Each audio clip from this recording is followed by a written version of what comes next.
When I was doing my PhD, I had just bought into all of these theorems. They were written by very famous people, but we realized that we were able to violate these no-go theorems. General relativity can't be the final answer. What if gravity itself has mass? This seemingly simple question challenges decades of foundational physics. In this second conversation with Professor Claudia de Rham of Imperial College London, we venture even deeper into her revolutionary theory. De Rham didn't set out to overturn any established physics. She was searching for an explanation for the cosmos' accelerating expansion. However, in doing so, she discovered that the impossible may indeed be possible. Gravity itself may have mass. This is known as massive gravity. This potentially solves the so-called cosmological constant problem that has puzzled physicists for nearly a century. As we explore the implications of this massive gravity, we talk about, well, what does that even mean? We'll also discover how symmetries emerge from chaos, why energy may be a concept that we need to abandon in dynamically curved spacetime, and what recent cosmic observations tell us about the fate of our universe. Tell me about a time where there was some established physics theorem and you found a way around it. What was that theorem, or folklore or concept, and how? How did you find a way to circumvent it? So one thing I've done is related to a no-go theorem related to massive gravity. So maybe I need to unfold this a little bit, what massive gravity is and what the no-go theorem is. So we understand gravity thanks to Einstein's theory of general relativity, and there's a little bit of this tell that tells us that, we don't know how to reconciliate gravity with quantum field theory. Actually, that's not quite true. In Einstein's theory of general relativity, we do understand how we can describe gravity as a particle. We can call this particle the graviton, and that doesn't matter too much. But we do understand that very well, so we can embed gravity, as in Einstein's theory of general relativity, into a standard field theory framework and represent the force of gravity a little bit like the other forces of the standard model of particle physics, like the electromagnetic force. So, for instance, we know how gravitational waves are a little bit the analog of electromagnetic waves. And we can ask ourselves, in principle, the question as to the gravitational waves, which are carried by light. We can, in principle, ask ourselves the question as to light, which are electromagnetic waves, whether the particle that carries them may be a massive particle. So in the standard model, as we understand it at the moment, we think of light, we think of electromagnetic waves as being a massless phenomenon carried by a massless particle. But in principle, we can think of it as a massive particle, and we can put a bound on how massive the photon, the particle carrier of light, would be. And there's no issue with that. We have bounds from observations on how heavy, if it were electromagnetism or light, would be. And so we can ask ourselves the same question, in fact, for gravity. There's a very sensible question to ask ourselves. In fact, it's the first question we should really ask ourselves when we think of gravity as being carried by a fundamental particle like the graviton. You may ask yourself, what is the mass of this particle? Is it massless, or could it in principle have a mass? And if so, what is the constraints from observations on that mass? And this is where the hiccup comes in. This question was already been addressed or tried to be addressed almost now 100 years ago, already since Firth and Pauli in 1939.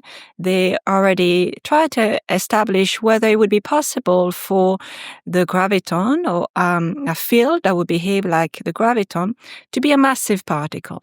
And it comes up with all sorts of different luggage along the way.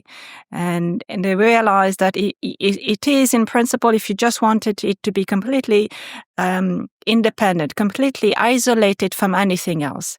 But we don't want the graviton to be completely isolated from anything else. We like it to be interacting. We want it to be the structure of space-time.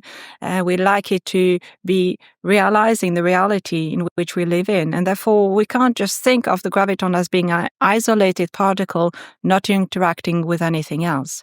In fact, this is a virtue of gravity, that it interacts with everything. This is based in universality, the equivalence principle of general relativity, which tells us that everything and anyone interacts with gravity, and gravity interacts with everything and everyone. So as soon as you want to think of gravity, you also need to think of it as interacting with everything else. And so this is where the issue came in. People were able to give a mass to the graviton, or to think of how to give a mass to the graviton. But as soon as these gravitons started interacting with other particles, or even with itself, there seemed to be a no-go theorem. So a challenge which was impossible to overcome, to the point where people came up with theorems that told you exactly what would go wrong if you were trying to think of, even in theory, of having a mass for the graviton. And the no-go theorem came under different names, but they were always boiling down to the same aspect, which is that as soon as you think of the graviton having a mass, then you start exciting some modes for gravitational waves, which would carry negative energy. And so maybe we can go to the notion of energy in a bit, but for now we can just think of having some modes for polarizations of gravitational waves, which would have negative energy. And so in principle, as soon as you think of the graviton being massive and interacting with the rest of the world, you could have some processes getting energy and taking this energy with an infinite negative pool of energy of the massive mode of the graviton. And that would lead to a complete instability, in fact, an instantaneous instability of even the fabric of space-time as we know it. So that's the curse of the matter for why we can't, in principle, or there were no-go theorems as to why we couldn't give a mass to the graviton. So there was no-go on massive gravity. And this came up in different formulations. But yes, this came up in various different formulations throughout the decades, particularly in the 70s, again in the 80s, and in 2000. And in fact, when I was doing my PhD, when I was doing my postdocs, I had just bought into all of these theorems. They were written by very famous people. I'm not going to name them, but I was certainly not going to go and contradict them in any way.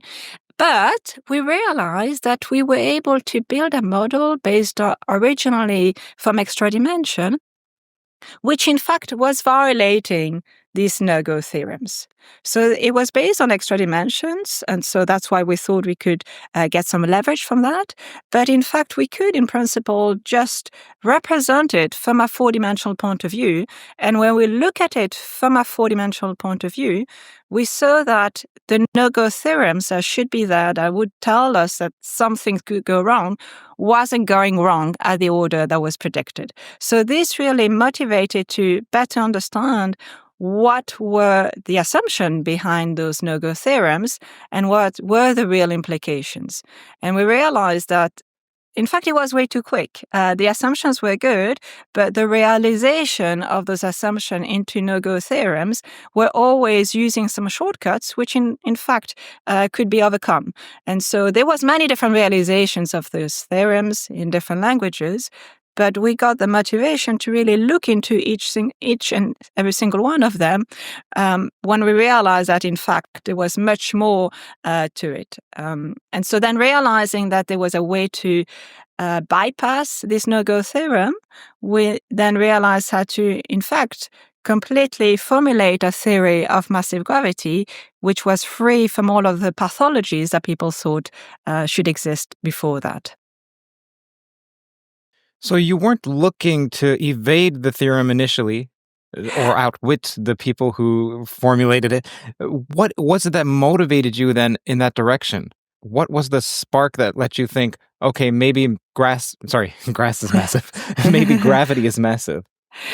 And so what we wanted to do at the time, and in fact, I still think it's a good idea, precisely how to realize it is challenging, but what we wanted to do at the time is try to understand whether we could tackle the cosmological constant problem related to the late-time acceleration of the universe with a better understanding of gravity at large distances. And at the time, there was all sorts of work based on extra dimensions, because it was realized from string theory that you could have extra dimensions out there. And in fact, from M theory, one of these extra dimensions could be large in the sense that it could be even millimeter size. So there was all sorts of different ideas in trying to understand what is the representation of gravity from a four-dimensional point of view, and whether the leakage of gravity within the extra dimensions could in fact lead to modification of the behavior of gravity on large cosmological distances. And this could help us understanding how to tackle the cosmological constant problem. The cosmological constant problem is very much at the interface between quantum particle physics and gravity. And it's coming from the fact that we would have expected to have all of the vacuum energy, the quantum vacuum energy of all the particles that we know of, to gravitate.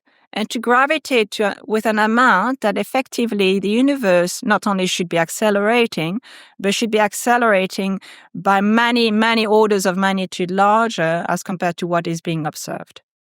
And this, in fact, this cosmological constant problem, or this quantum vacuum energy problem, is also been known since almost 100 years now, since Pauli and even other people before him. At the start of quantum field theory, very much so, people realized that if you consider the quantum vacuum energy of electrons, simply of electrons, they should populate space-time and lead to an accelerated expansion of the universe, which would mean that space between the Earth and the moon would accelerate so fast that we shouldn't be able to see the moon anymore. And this is something that was postulated, that was written down, that was understood as a challenge already since Pauli at the very, very start of the formulation of quantum field theory, or even quantum mechanics, in fact. And so, faced with this problem, people thought that there was something one was missing in how a cosmological constant or how a quantum vacuum energy was gravitating.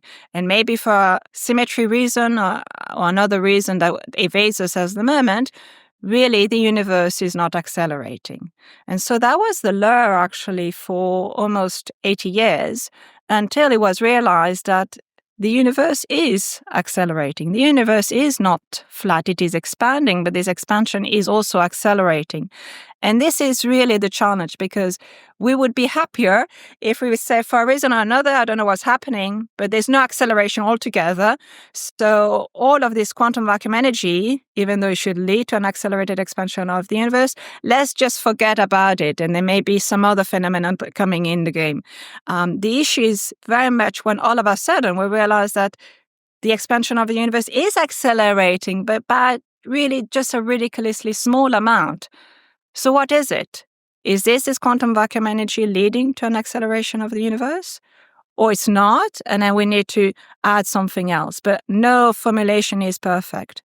So what we were trying to do at the time is trying to understand whether it is this quantum vacuum energy that leads to an accelerated expansion of the universe, but not as much as one would have anticipated according to Einstein's theory of general relativity, because gravity is actually leaking in the extra dimension. And so this is something we don't see on short distances, in the sense of we don't see that on solar system scales, on galactic scales, on cluster of galaxy scales, but it's something that we start seeing on very large cosmological distances, on the distances where we really see the accelerated expansion of the universe. So that was the idea at the time. Not at all to go back into a theorem led by my great heroes, but much more into trying to tackle these issues. And we thought at the time, we knew that it would be challenging to come up with a model which was purely four-dimensional, because of all those no-go theorems. So that's why we were basing ourselves on extra dimensions, where the effect of the extra dimension may look like non-local from our four-dimensional perspective, so may be expressed in a slightly different way, and yet could lead to effectively an accelerated expansion of the universe. I have a variety of questions about energy, and we'll get to what is energy shortly, especially what is negative energy. Yeah. But let's talk about dark energy. So to be clear, dark energy is a placeholder for our ignorance regarding the cosmic acceleration. And then vacuum energy is seen as a natural candidate. But the problem is that it predicts these absurdly high acceleration rates. That's right. So is there another reason other than that the vacuum energy is canceled? So supersymmetry would say that the vacuum energy contributions are canceled. Is there another reason that the vacuum energy shouldn't even factor into the cosmological constant? Like it's a category error to think that we should be summing over bubbles and that should have bearing on the cosmological constant. I don't usually stop mid-conversation to talk about molecules, but this one's different. I've been taking something called Cell Being by Verso, and if you're into longevity science like David Sinclair, NAD+, that whole world, then this is exactly that, and it's authentic. So why do I care about it? Well, as I age, as we age, as you age, our levels of something called NAD drop off and precipitously. That's not good news, and that's because NAD is crucial for repairing DNA damage. It's also necessary for improving metabolism and keeping one's energy levels up across the board, like your brain, your immune system, your muscles, you name it, it needs it. However, I can't just supplement, you can't just supplement, none of us can with NAD directly. Our cells, they won't absorb it, and that's why Cell Being combines NMN, resveratrol, and TMG. These are 3 molecules that work together to help you boost your own NAD production. Personally, I've been taking it for the past while, and I've noticed clearer focus, I've noticed more steady energy, and I even started taking it a couple days into the flu, and the next day is when I started to feel better. Now, that could be a coincidence, but hey, I'll take it, and in fact, I should take mine now. Verso also third-party tests every single batch and publishes the results, so you're not getting any mystery capsules here. If you're curious about aging well or want to feel better or think more clearly, then check it out. Go to Verso, so ver.so/TOE, T-O-E, and use the code TOE to get 15% off your first order. That's ver.so/TOE, code TOE. Thanks to Verso for supporting this episode and supporting my health. And that should have bearing on the cosmological constant. So the answer is we don't know. We don't know for sure. We don't really know. So even, for instance, if we take supersymmetry as an example, it is an amazing symmetry that would cancel the contributions when the symmetry is being satisfied. So it is very possible that the realization at high energy is supersymmetric. So if we discover new particles at the LHC or next particle collider or anything else, we will start seeing some signs of supersymmetry. That is still very much possible. And it is still very much possible that supersymmetry is being restored at a given scale. But the world that we're experiencing at low energy is clearly not supersymmetric. There's not a clear a partner for each for instance, boson, there's not a clear fermionic partner. So supersymmetry, the reality, it has to be broken below a given scale. This is observations. This is the reality of the world that we live in. So even if there were supersymmetry that would cancel all of the high energy contributions, the contributions from the particles of the standard model, so the contribution from the particles that we know we are made out of, electrons, the top quarks, the Higgs, etc., they should in principle lead to a contribution to the quantum vacuum energy, which is not cancelled out by supersymmetry. So there may be another symmetry out there, but supersymmetry is doing an amazing job at potentially cancelling out all of the contribution beyond, let's say, even TeV scale. But below that, we still need to face the fact that we have a leftover from the standard model, which will not cancel by supersymmetry. Now, It is a little tricky when we say when we say the quantum vacuum energy of, for instance, loops of electrons lead to contribution to they interact with graviton and lead to quantum and it is a little bit tricky when we say that loop of the particles of the standard model lead to a contribution to the quantum vacuum energy. In fact, what we're doing there is compute some loops, which technically are infinite. And so we need to do a renormalization procedure. And if we do the most conservative regularization, if I do, for instance, what I'll call dimension regularization. So I'm not putting a cutoff at high energy. I'm not doing any of this. I'm just looking at how the contribution of these bubble diagrams, these loops, flows with energy. I see that for each massive particle, it leads to a contribution which scales like the mass of this particle to the power of 4. And this is the most conservative way to do things. So it is still possible that we don't understand everything in this regularization and renormalization procedure. That is very possible. However, we understand this renormalization procedure extremely well for all sorts of other loops, which we then go and compute and compare with scattering processes at the LHC, and they give a flow and regularization scales of all sorts of different things, which we understand extremely well.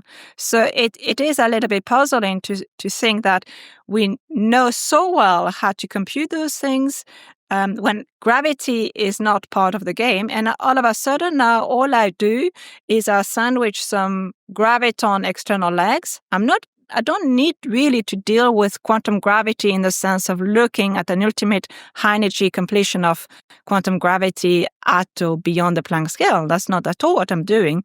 I'm just looking at a quantum effective field description of gravity, which we do on a daily basis. I do it on the board. And we do look for observations of that in the sky. We think we know very well how to do that. And yet, as soon as I start putting in some external legs, which are gravitons, so I want to look at the effect of these loop diagrams of, let's say, electrons on external legs, which are graviton, which in effect I'm wanting to see how this loop of electrons, loops of virtual electrons, for instance, lead to an effect, to an interaction with space-time. That's really what we're doing. All of a sudden, what we get as a result seems to be completely inconsistent with our observations. So probably it is true that something is going on there and we don't understand that so well. But it is very puzzling because everything else we understand it so well. Why is it the case that when I think of it in the case of graviton, that stops being so sensible? We don't know. The answer is we don't know. You can go into string theory landscape and think of there being a landscape of different possibilities where the leftover cosmological constant, the leftover vacuum energy could take many different values, and we just happen to be living in a realization where the leftover is just the right value, because if it wasn't that right value, we wouldn't be here to ask ourselves that question. That is always a possibility, but then it's a little bit unsatisfying because we don't know how to probe that possibility. We don't know how to probe alternatives to that. We're sort of giving up on trying to find a more dynamical, a more fundamental reason as to why the effect of all of the loops is not leading to what we would have expected. Does philosophy inform your physics research? And by philosophy, you can count causality and thinking about lawfulness or the foundation of time into your answer. Yeah. So those questions like causality, like unitarity, like the flow of time, that definitely informs all of our research, all of our results, all of the way we think about things. In fact, causality is really intrinsic to a lot of the questions that we're asking ourselves. So for instance, when we're looking at effective descriptions, effective quantum field theory descriptions for some phenomenon around us, we always want to make sure that they satisfy some basic criteria of basic, I would call them basic physics. You can call them philosophy if you want to. We would like it to satisfy some notion of causality. This is essential for us. And that manifests itself in many different ways. For instance, you can think of it, the notion of causality at zeroth order, you can think of it as saying, I want to end up with a phenomenology where I'm not able to go backwards in time and kill my grandfather so that I'm not there anymore. That's at the basic level. But in fact, when you represent that into a model where you think that Lorentz invariance is a fundamental symmetry, then that tells you that you shouldn't be able to have processes that go faster than light. In fact, it's not really that. It's a bit more precise than that. But we can embed those concepts into much more formal, much more rigorous ways to clarify how to move forward. There's no notion of unitarity as well, which in some sense is a very simple concept for us to think about. It's really to say that if I think of the possibilities of a different outcome, and so in quantum physics, we know that things are not deterministic. I can do an experiment over and over again. For each time, for each realization, I won't know exactly what the outcome will be, but what I know is what the probability of a given outcome will be. And so we are thinking everything, the realization is really very much into probability or amplitude of probabilities of different outcomes. But we want the sum of all of these probabilities to sum up to one. And we want those probabilities, these individual probabilities, never to be negative. So I want it to be a real number. And so that seems to be trivial statements. If I play the lottery, I shouldn't have more than 100% chances to win, and I shouldn't be able to have a negative chance to win because I can't quite make sense of that. This seems like completely trivial statements that guide our everyday life. In fact, is structural in the way we live our lives. If we didn't have this notion, then all hell will break loose. We'll be able to play the lottery over and over and over again and just take advantage of this. So it sorts of sets up the structure of the reality in which we live in. And in the same way, this notion of unitarity sets up the reality of the physics with which we work. And so the models with which we work. So to put up a counterpoint, last time we touched on ghosts, and there were these good ghosts, which are the Faddeev-Popov ghosts, and then the more problematic one like Desser, and I don't know how to pronounce Balware. I would say Bulwar is a ghost. Bulwar. Okay, yeah, Bulwar Desser ghost. Great. Okay. And then there's also the polytype ghosts. So those are the ones you don't want. And they produce, say, negative probabilities. Now, the Klein-Gordon equation initially faced rejection over negative probabilities, and I believe Schrödinger came up with it first and just didn't even publish about it because of that reason. But then there was another switch in point of view where, okay, the Klein-Gordon equation is not only okay, it's requisite. We use it in the standard model. So do you see that there's some other point of view where what's seen as a fatal flaw here is no longer for negative probabilities or unitarity or even locality conditions? So as you say, we certainly use ghosts in some formulation, like for the Faddeev-Popov ghosts, we use those ghosts almost as a trick. When we have some symmetries, for instance, it's easier for us to work with a formalism where we take too much into account, and then we use those Faddeev-Popov ghost or related ghost to cancel out contribution that we know shouldn't have been there in the first place. And we do that a lot in many different things, but they are under control, and you have to think of them as a mathematical trick. You have to think of this as a formulation. We give too much away, and then we we know how to control what we've given too much away, and we know how to remove those things. So in that sense, it's a negative. It violates unitarity in the sense that it has a negative contribution and negative energy, but of just the right amount to remove the positive contribution that we had added on. And so in that sense, that is completely under control. Now, there are other situations, like the ball where there's a ghost, where this is not something which has been added to remove another contribution. It's just something that comes in its own from its own accord. Mm-hmm. And you can see in the case of the ball where there's a ghost why it starts becoming problematic. And it's particularly problematic because you're dealing with modes related to space-time. And so let's just imagine a little bit what you mean by gravitational waves. We have observed gravitational waves, and the way we have observed them is them distorting space within our interferometer, distorting the space between two mirrors in our interferometer. And so they make the space between the interferometer evolve in time. But you can, in principle, we're dealing with a theory of space-time, you can, in principle, think of having the same thing with time. And then if you start having a mode for gravitational waves, which allows you to jiggle things in time as well, then this is also related to some level of causality violation. And so this notion of breaking unitarity with some of those ghosts can be linked directly to a violation of causality. And as soon as you enable for that possibility to happen, then you're opening a whole Pandora box of pathologies which are not under control. Because this is not something that we engineered precisely so as to remove another contribution because we were lazy in some sense in the first place. Mm-hmm. It's something that just populates your space-time by its own accord. It's not under control.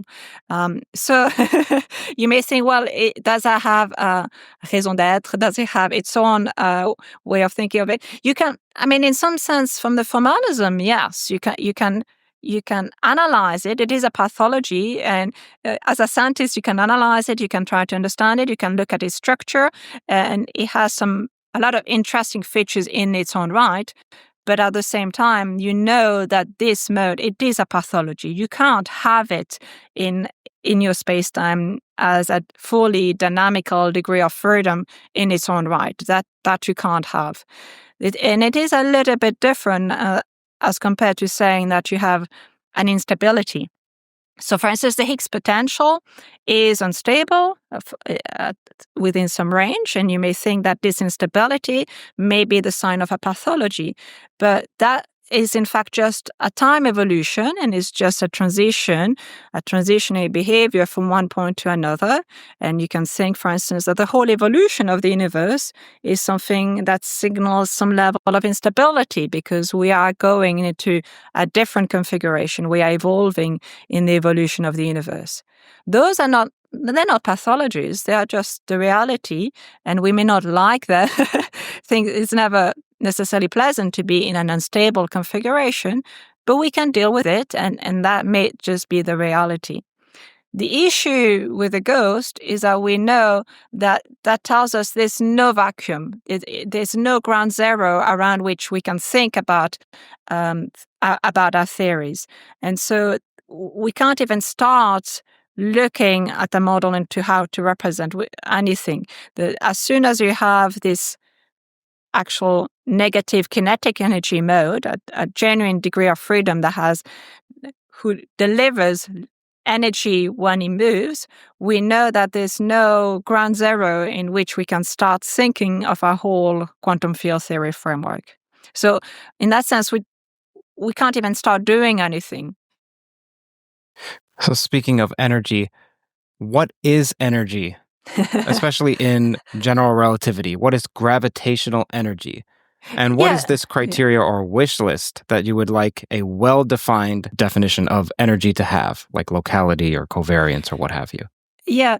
Okay. So for me, I don't I don't have so much of a wish list for energy because I don't have the need of having this concept as being as fundamental as we may have otherwise have. I think we're very much driven by almost a Newtonian perspective of things being static in time, and this symmetry in time tells us that there's an associated conserved quantity which we call energy. So it's almost a luxury to have energy as a conserved quantity and as a well-defined quantity that we can rely on, and we can rely on to predict phenomena and to understand how you can borrow energy from one system, give it to another system, and that the whole energy within a box, let's say, should be conserved. Now, as you said yourself, when you have gravity in the game, things become much more complicated. There's no local conserved, ordinary conserved notion of energy in the same way that we would think we should have in otherwise. And that in our everyday life, we follow the rules as if a notion of energy was conserved. This is related to the fact that gravity is in fact a spin to particle, so it behaves slightly differently, and so the stress energy tensor is no longer conserved, ordinarily conserved. It's covariantly conserved, but that means that the conservation of the quantities related like energy, they're not absolutely conserved. There's a borrowing or there's a trade-off between the energy of what we call matter, let's say, and the energy of space-time. A system can borrow energy from the space-time or just dwell energy into the space-time, and that disturbs us a little bit. And we know this, maybe a simple example to think about, which helps us a little bit into making the analogy into how we think of energy being conserved in normal system and how different things are with gravity. Let me just imagine that I have two stars. Let me imagine I can start having one star, and that star is emitting light. It's emitting electromagnetic waves. And so that star is losing energy at one point. It will die, and that's sad, but that's life. It's losing energy, but this energy is being carried by the electromagnetic waves. It's being carried by light. And so in principle, if I take that star and then I were to draw a sphere around that star, I can compute the amount of energy lost by that star, but also the flux of energy carried by light, by electromagnetic waves within that sphere around, or that box, whatever, around that star. And I have a complete trade-off between the amount of energy being lost by that star and the flux of light going through that surface. And so we have this very well understood notion of conservation or trade-off of energy in a normal system. Now, if I do the same thing with gravity, so let me just imagine, instead of having one star, let me just imagine I have two stars. I can do that as well. Sure. And so they will lose energy through light. They radiate light, but they also radiate gravitational waves. We actually need two stars rather than one. For gravitational waves to be radiated. And that we know. In fact, there are some systems where they lose more energy through gravitational waves than they lose energy through radiation of light. So it's not something which is simply innocent. It can be quite substantial. So for some systems, they lose most of their energy through the radiation of gravitational waves.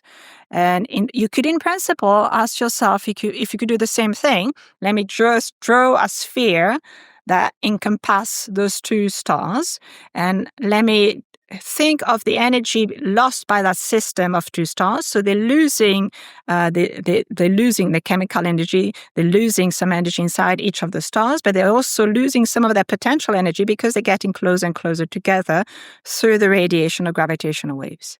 And I can think I'm a little bit further away from these two systems of stars.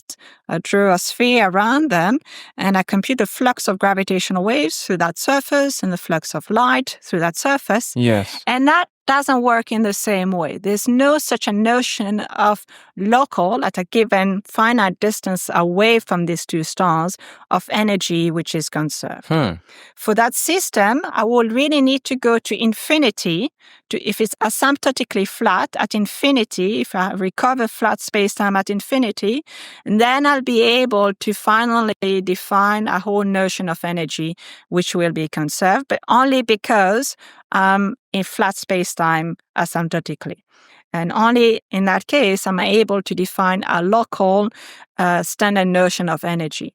And that's because the notion of energy is very much a consequence of some symmetries of the space-time. You need to have a time-like Killing vector to have a conserved charge, a conserved quantity related to that. All of this is actually, I should say, I want to say because it's important, all of these concepts is actually thanks to Emmy Noether that understood very much she pioneered all of this fundamental connection between symmetries and conserved charges. And nowadays we understand, the whole world, we understand it through this notion of symmetries. They are the building blocks of everything that how we represent reality around us through classification of different symmetries.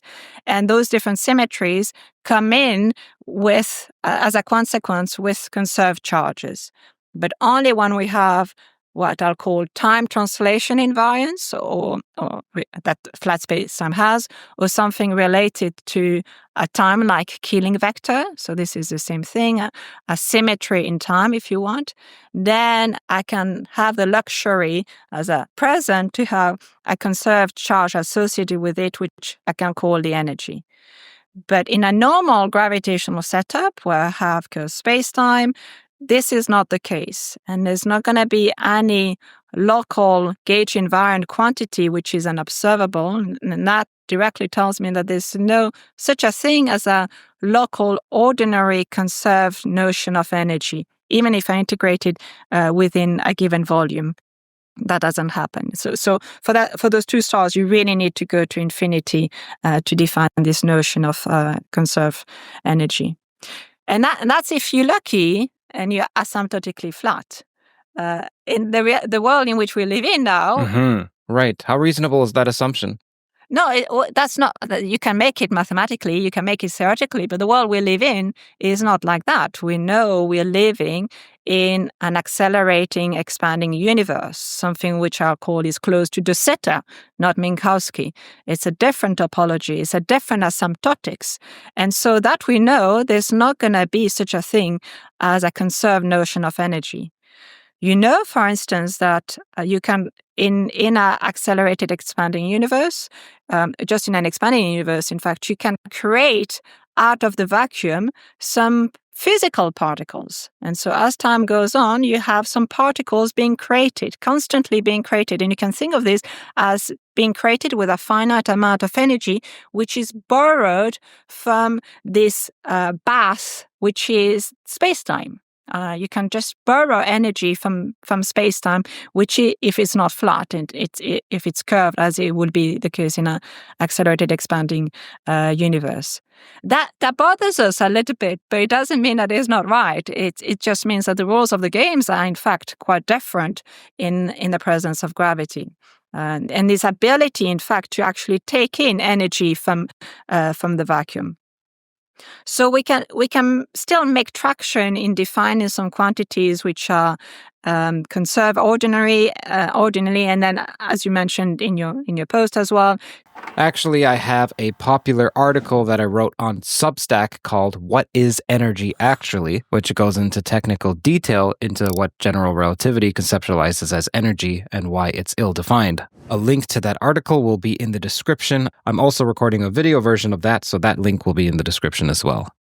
And in your post as well, taking some pseudo stress energy tensor to compensate that, but that you really need to think of it as borrowing what is happening from space-time itself, and that has slightly different rules of the games. It doesn't make them wrong, but it's only in some very special limits that our standard notion of energy, as you want it to satisfy, with being local, being gauge invariant, being conserved, ordinarily conserved, will be present, but typically is not.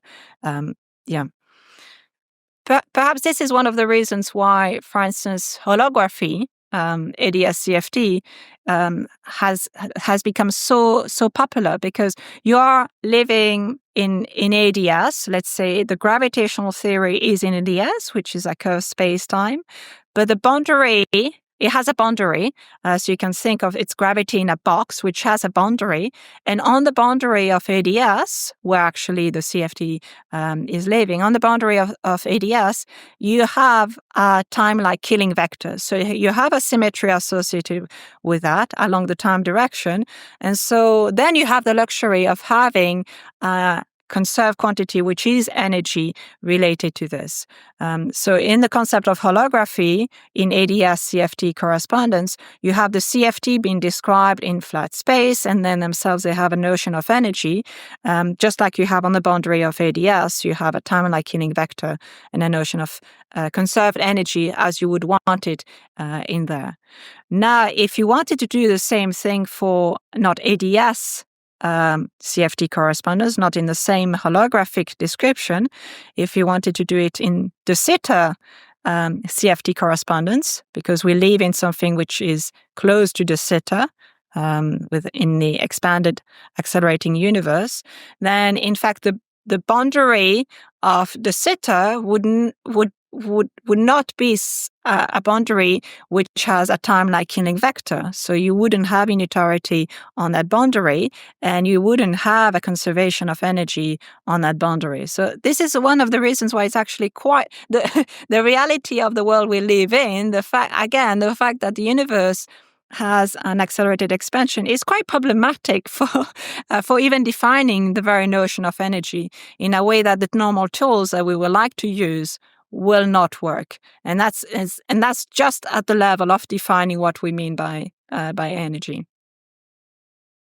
Firstly, you're an exceptional explainer. You're great at being a public science communicator, and I want to know, how did you develop that skill, and has that translated to new physics for you? When I say has that translated to new physics, what I mean is, have the insights that you've gleaned from simplifying for a general audience led to new research? So I don't know that I can answer the first question other than this. If this is something that you like doing, the more you do it, I think the easier it becomes, and you learn a lot from the questions that people ask. I think being able, the key thing is being able to relate to the way people are thinking in the different challenges they may have in trying to address some of the concepts. So I think this is probably one of the essential things. I don't know if it's easy to explain to others, but I think the listening part is the most essential part. I think, when you understand how people think about things and why some concept that you may have taken for granted, and you may not have questioned them yourself because you don't think of it like that. You realize how other people think about it, how they address it, and what are the stumbling blocks for them. I think it's very enriching for everybody. It has been very enriching for me. I remember sometimes I was... you're in the bus and you talk with someone, just someone next to you on the bus. Mm-hmm. And first of all, being able to see that the things that we are studying, sometimes we go so deep in the research and it becomes so technical that you forget where everything comes in. And so being able just to explain those concepts to someone else who's not at all fluent in that language and go back to what actually was the original passion is really great. And seeing that this is something they can connect with, because a lot of the questions we're asking ourselves, people connect with that. They want to know what is the origin of space-time, what is a black hole, what is space-time, what is gravity, why are we here, what is going to happen to us, all of those questions. We all have them and we're all excited about it. Everybody, I think, is excited about looking at the sky and trying to understand the world that surrounds us. But then in trying to connect with those people and seeing what that question means for them and how they would go along addressing some of the questions that we all ask ourselves, I think it's very enriching for everybody. So I think this is very much something you can build on. Of course, it's not that the perspective necessarily helps me understanding whether there's a factor of 2 or pi in my equation, but putting things together in the bigger picture and understanding how things are connected with one another is very enriching. And I think this is really where it comes in. And so to answer your question, I think, yes, it does help a lot in making progress in the research. I often describe it a little bit like a chess player where you see this. I don't play chess. My daughter plays chess, but you can see these people playing chess, and they don't need the pieces anymore. They don't think about one step at a time.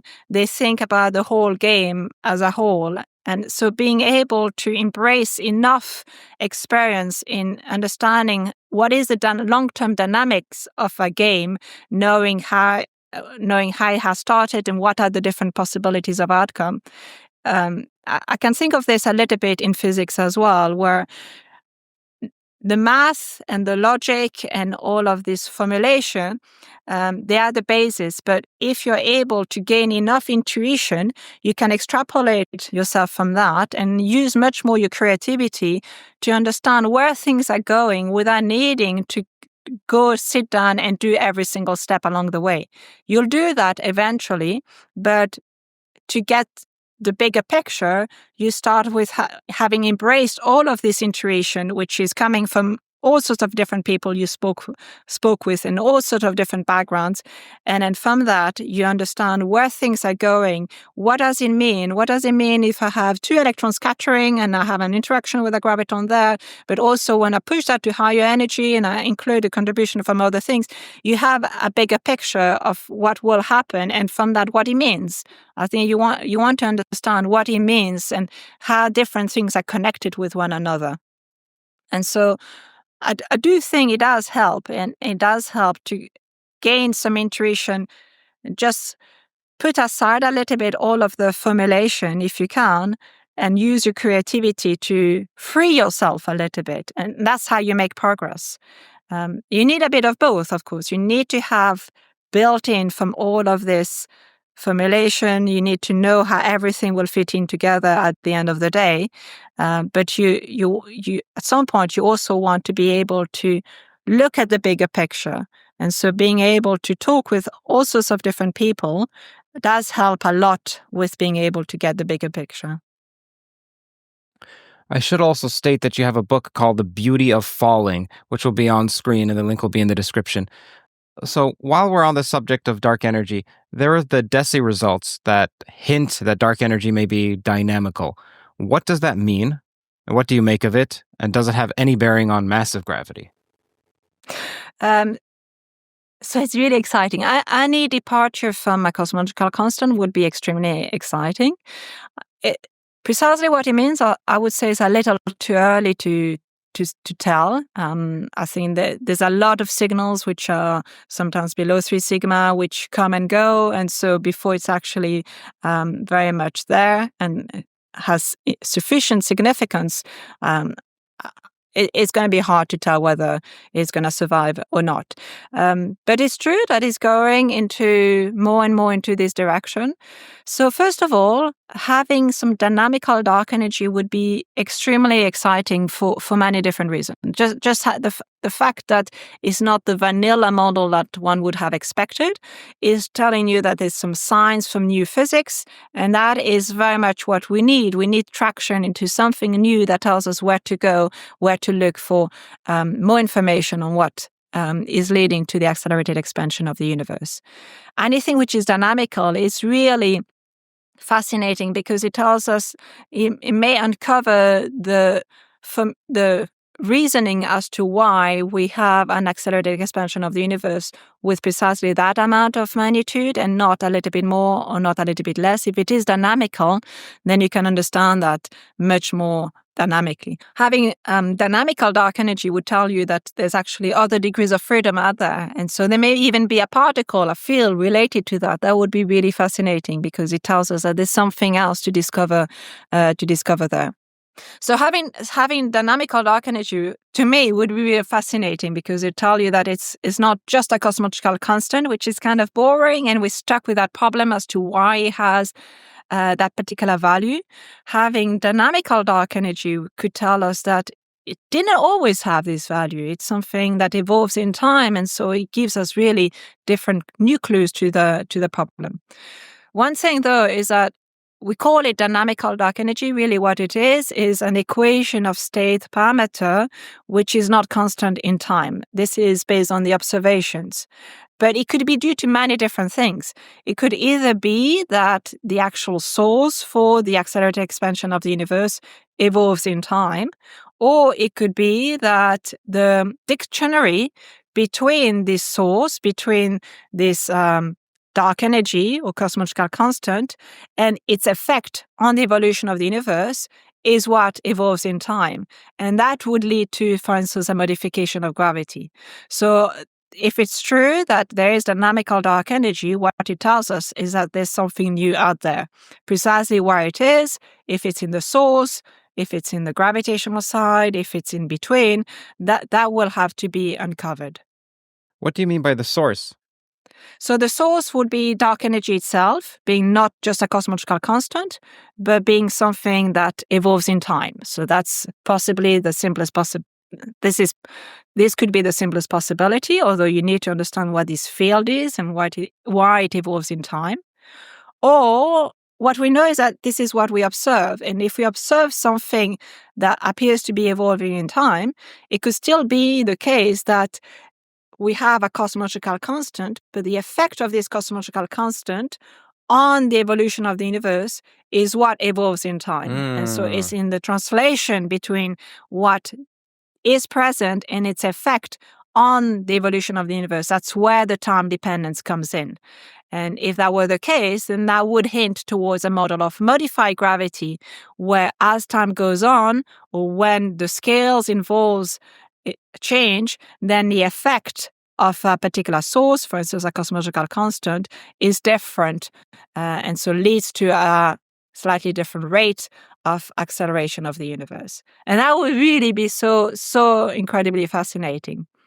One thing which is very interesting, it's a little early still, but one thing which is very interesting is that at the moment, observations seem to suggest that it's going towards even smaller than -1 equation of state parameter. And that is quite puzzling because normal matter, normal energy, doesn't even need to be matter. Normal energy as we know it, even quantum vacuum energy, typically is behaving with the opposite behavior. So with an equation of state parameter, which is slightly larger than -1. Having an equation of state parameter, W, as it's called, being smaller than -1, would mean that the evolution of the acceleration of the expansion of the universe would mean that the accelerated expansion of the universe would even go faster and faster. So the Hubble rate would go even faster and faster in time. And so that could lead to a big rip. The universe is not only accelerating, but this acceleration is going faster and faster to the point where even if you consider the space between, in cosmic voids, the space between two clusters of galaxies will be ripped apart. So we don't know. It's too early to tell, but definitely how dynamical dark energy goes would have incredible consequences for the future of our universe. What is the destiny, what is the fate of our universe depends on the precise behavior of dark energy. And so it's amazing, I think, to us being able to look in the sky and see those results from DAISY, and then from that determine what is the fate not of us on Earth, but the fate of the very structure of space-time in the universe is incredible, really. We don't know for sure right now, but either way is going to be fascinating. I'll put a link on screen to the new DESI results. There's an article from The Economist on this topic, and so it's on screen right now if you want to learn more about this incredible result. So I know you said that your approach is agnostic to whatever the final quantum gravity theory may be. However, one of the initial motivating reasons to go into string theory was that as a side effect, it produced a massless spin-2 field. So it didn't produce a massive one. I don't know if the fervor would have initially been as intense had it produced a massive one. So how do you make sense of the disparity between the string approaches to quantum gravity, which predominantly have massless spin-2 fields, and then yours? And if massiveness is up for grabs, then is spin-2ness up for grabs? Like maybe Graviton. Like, what is up for grabs? Just a moment. Don't go anywhere. Hey, I see you inching away. Don't be like The Economy. Instead, read The Economist. I thought all The Economist was something that CEOs read to stay up to date on world trends. And that's true, but that's not only true. What I found more than useful for myself personally is their coverage of math, physics, philosophy, and AI, especially how something is perceived by other countries and how it may impact markets. For instance, The Economist had an interview with some of the people behind DeepSeek the week DeepSeek was launched. No one else had that. Another example is The Economist has this fantastic article on the recent dark energy data, which surpasses even Scientific American's coverage, in my opinion. They also have the chart of everything. It's like the chart version of this channel. It's something which is a pleasure to scroll through and learn from. Links to all of these will be in the description, of course. Now, The Economist's commitment to rigorous journalism means that you get a clear picture of the world's most significant developments. I am personally interested in the more scientific ones, like this one on extending life via mitochondrial transplants, which creates actually a new field of medicine, something that would make Michael Levin proud. The Economist also covers culture, finance and economics, business, international affairs, Britain, Europe, the Middle East, Africa, China, Asia, the Americas, and of course, the USA. Whether it's the latest in scientific innovation or the shifting landscape of global politics, The Economist provides comprehensive coverage, and it goes far beyond just headlines. Look, if you're passionate about expanding your knowledge and gaining a new understanding, a deeper one, of the forces that shape our world, then I highly recommend subscribing to The Economist. I subscribe to them, and it's an investment into your intellectual growth. It's one that you won't regret. As a listener of this podcast, you'll get a special 20% off discount. Now you can enjoy The Economist and all it has to offer for less. Head over to their website, www.economist.com/toe, T-O-E, to get started. Thanks for tuning in, and now let's get back to the exploration of the mysteries of our universe. Again, that's economist.com/toe. Like maybe Graviton. Like, what is up for grabs? Yeah, good. Amazing question. Let me just start by telling you that, in fact, the first model of string theory, bosonic string theory, actually came in with a massive spin-2 field. It was unstable, and there wasn't a supersymmetric version, and there was all sorts of different problems. But in fact, the first model of string theory came up with a massive spin-2 particle. That doesn't mean that I do believe that a massive spin-2 graviton would come from string theory. I don't think so. At the moment, the indications seem to suggest quite the opposite. But this is just to say, in fact, we have many different realizations, and we never know for sure what is going to be the final outcome. Now, we have learned a lot from understanding what is possible to come from string theory, in fact, and what are potential high-energy completion of massive gravitons. So I think I like the approach of remaining quite agnostic in precisely what the high-energy completion is, so long as it satisfies some basic rules that we discussed about earlier, like causality, like unitarity. And it doesn't need to be string theory per se, but we want to have a physics manifest itself at very high energy. We want it to be so that it satisfies these very simple rules without which I don't think we can even make sense of reality anymore. And we don't even need to have a notion of graviton. We don't even need to have a notion of quantum field. It can be something quite different, but some of those fundamental concepts, like unitarity, in the sense that if I have some probability of given outcomes, I want the sum of those probabilities to sum up to 1 and to be positive. I want causality to be satisfied. These are very much the ground rules for what we want to base ourselves on. And then it can be string theory, or then it can be something quite different. It doesn't matter. From that, you can actually make contact with how physics manifests itself at low energy. And we know that there are some models that I can come up with. There are some models that I can write down, and that seems quite consistent at low energy. And I can even convince myself that they could be good representations for what happens in the world that I observe, in the experiments that we make, and they seem to be self-consistent within the remit in which we want to probe them. And yet those models, in fact, we know they will never be embeddable, they will never have a representation at high energy, or they will never come from a high energy representation of physics which is consistent, which is unitary, and which is causal, for instance. And so these are good outcomes because then we can carve out a whole region of models. We have carved out all sorts of different ways to represent the world, which otherwise would have seemed consistent. But we know it's not consistent with having a high energy completion, which is unitary or causal or those kind of base rules. Now, for massive gravity, at zeroth order, it is already challenging because of all the modes that come in to be embeddable in a standard high energy completion. If in addition I want the high energy completion to be weakly coupled in the sense that I have a standard perturbative approach all the way up to high energy, then we know nowadays that this will not happen.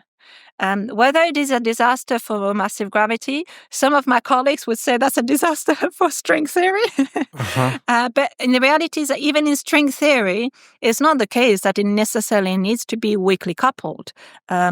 We have to make a distinction between what is easier to keep traction on, what is easier to calculate, where we can actually make more predictions and make more progress, and the realm of all sorts of other possibilities. And this is where the distinction is. A lot of the time, we go much further in directions which are easier to calculate. That's the truth of the matter. When things are weakly coupled, when things are more perturbative, it's much easier to make traction in some directions. And in those directions, we know that we're not going to be able to make contact with massive gravity. The graviton will have to be massless, and that's the end of the story. So that is definitely true. And so in all of the string theory realizations that we have at the moment, we can't make space for a massive graviton. It'll have to be a massless graviton. So they can be massive spin-to fields.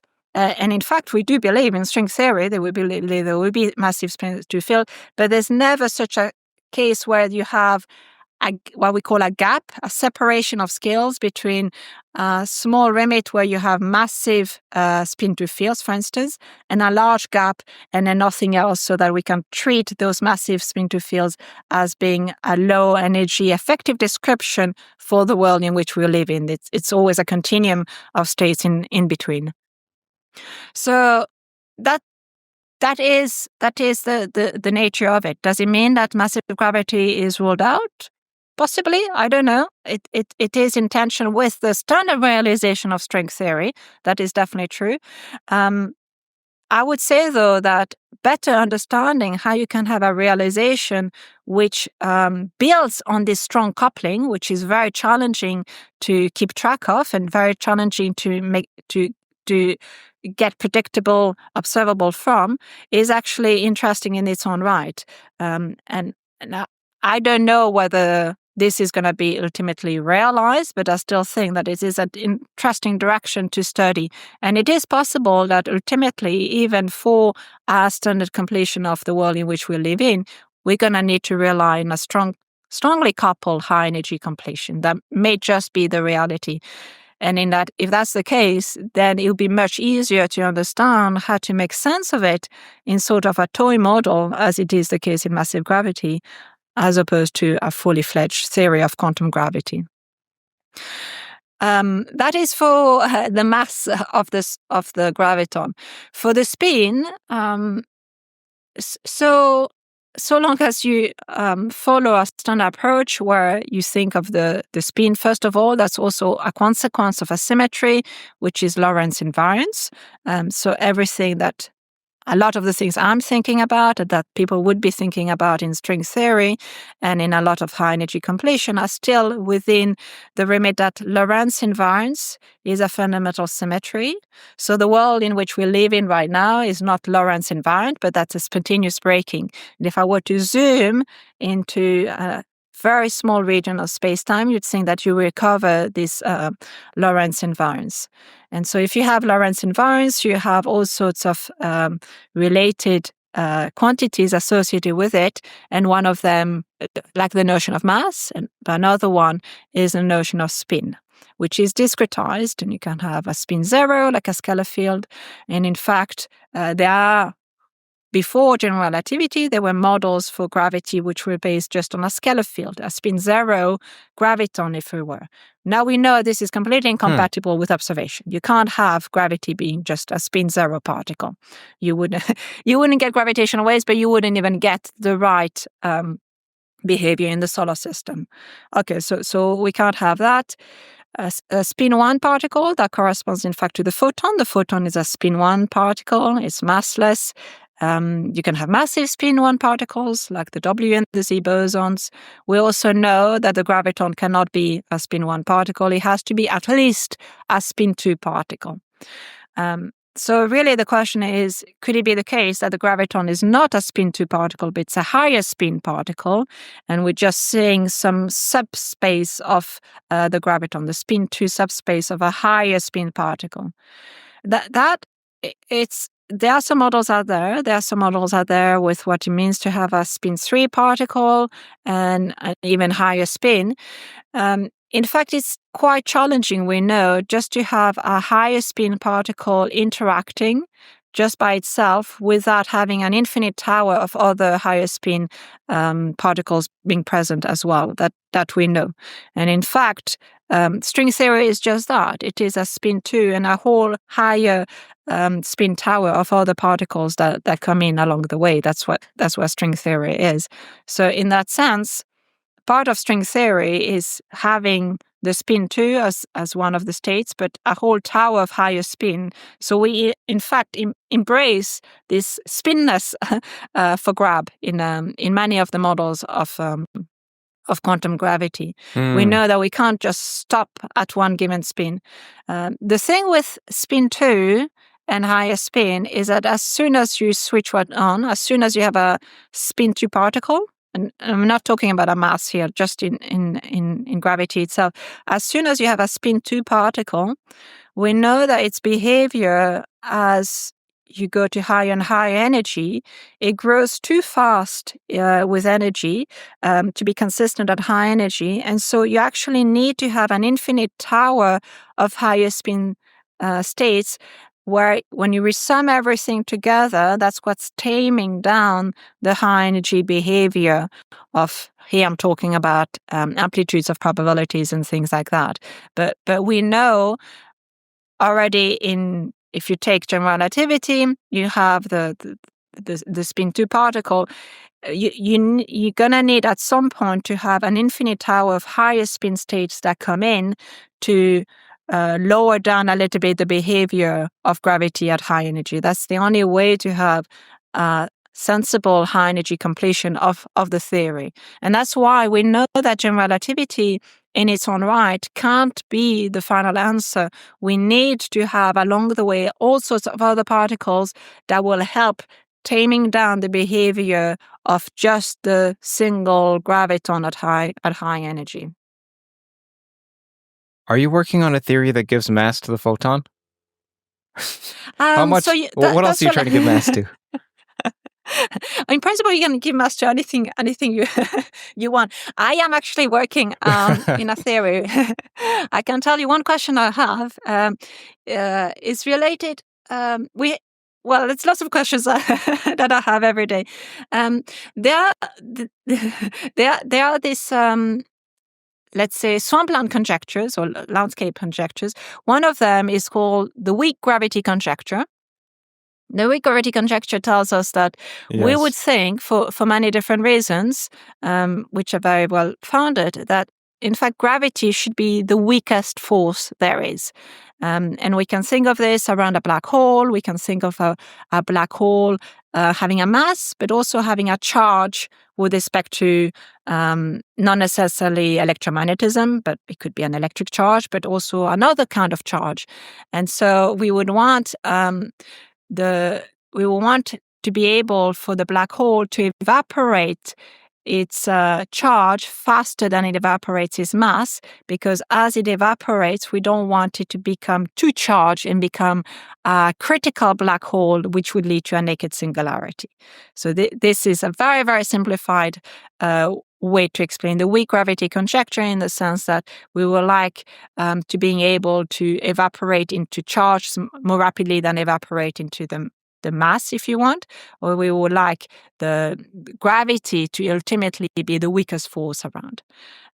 So a lot of my work is trying to understand how to think of this weak gravity conjecture, and whether we know that from the high energy completion of quantum gravity, whatever it is, the ultimate completion of everything, in fact, we can derive this weak gravity conjecture or slightly modified versions of this weak gravity conjecture.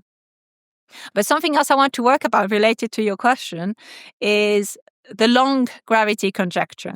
So I told you that in I don't know how much I want to go into that. Don't start working on it. Is it because it's too new? It's too new, yeah.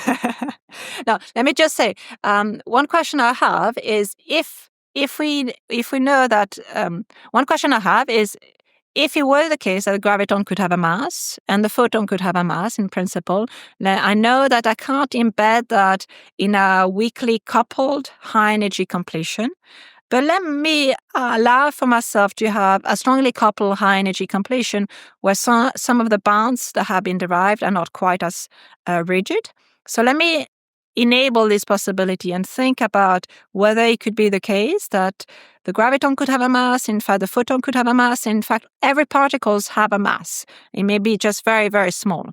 And the bound we have on the photon mass, observationally, that's nothing to do with me, but observationally, there's reason to believe that from the coherence of magnetic fields in galaxies, the bound on the photon mass is of the order of 10 to the minus 20 electron volt.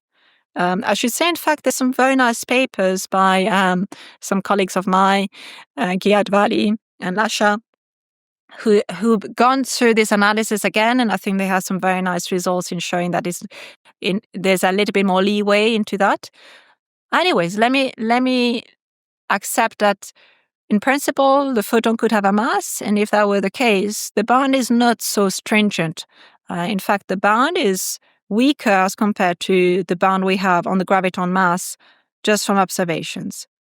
Now, I'd like to understand whether from being able to embed these theories in a consistent high energy completion, not necessarily weakly couple them, but it could be strongly coupled even, whether it is the case, whether it would be possible for the photon to be lighter than the graviton or not. And I think that's an interesting question in its own right, because if we can come up with a way to understand as to why the graviton should always be lighter than the photon, or it can be massless, but if it had a mass, it has to be lighter than the photon, and in fact, lighter than any of the other particles that exist, it would tell you that at long distances, gravity is always the force that survives. So it would be a long gravity phenomenon in some sense. All the other forces in nature will have to be switching off faster than gravity. So that's just one idea I've been trying to think about for breakfast, but there's lots of things that come up every day. So our audience largely comprises researchers in math, physics, and philosophy, but there's also a substantial portion that is lay, is not educated in physics at the university level. So I just want to distinguish something here. You said gravity could be lighter than the photon. Someone may think, well, the photon is light. The photon is light, as in, so when you're saying it's lighter, you mean it has less mass. Yes, yeah. Not that it's somehow more light-like. That's absolutely right. And in fact, the terminology is confusing, right? We call light because it's light, because it has very small mass or no mass at all. Yeah. Okay. Yeah. I don't know if people know who are not physicists, how difficult it was what you did in 2010 and how radical this approach is. Because if I recall correctly from our first conversation, you said diffeomorphism invariance in GR may be approximate, maybe something that emerges. Am I recalling correctly? So this is something that I think is quite interesting in that